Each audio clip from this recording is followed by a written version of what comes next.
That little orange engine light just came on. You're losing fuel economy. Your car smells rich, and you have no idea why. 9 times out of 10, it's this tiny part right here, the oxygen sensor. And today, we're going to completely demystify it. The oxygen sensor, also called the lambda sensor, is a small electrochemical device mounted in your exhaust system. Its only job is to measure how much oxygen is left in exhaust gases. That data goes straight to your ECU, which uses it to fine-tune the air-fuel mixture in real time. Get it wrong, fuel economy, emissions, and performance all suffer. Most cars have two O2 sensors. The upstream sensor, bank 1, sensor 1, sits before the catalytic converter. It's the active one, constantly switching between rich and lean. The downstream sensor, bank 1, sensor 2, monitors catalytic converter efficiency. If both sensors read the same, your cat is dead. How do you know your O2 sensor is failing? Watch for these 7 signs. 1. Check engine light. 2. Poor fuel economy. 3. Rough idle or hesitation. 4.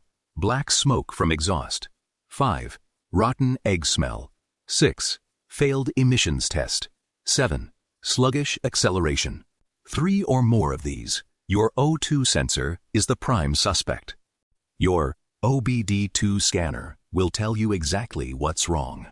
P013002, sensor circuit malfunction. P0131, low voltage, reading too lean. P0132, high voltage, too rich.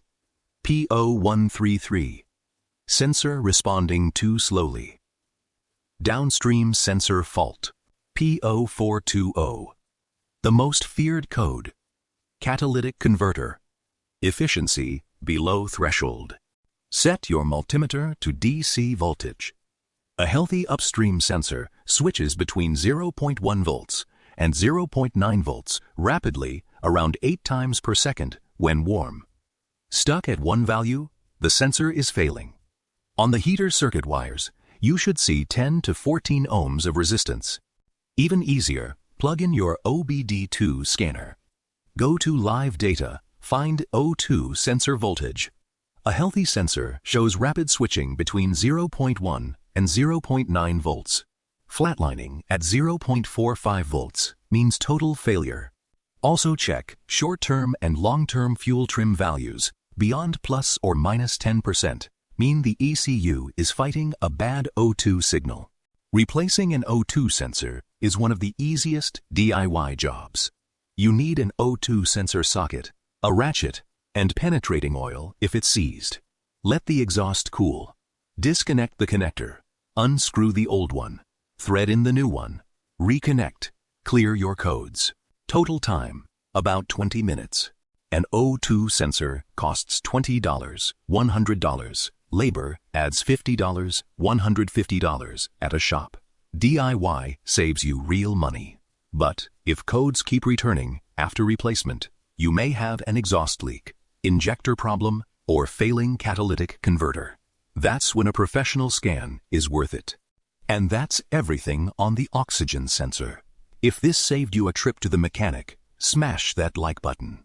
Drop your fault code in the comments. I'll help you diagnose it. Next episode, the MAF sensor. Subscribe, and I'll see you in the next one.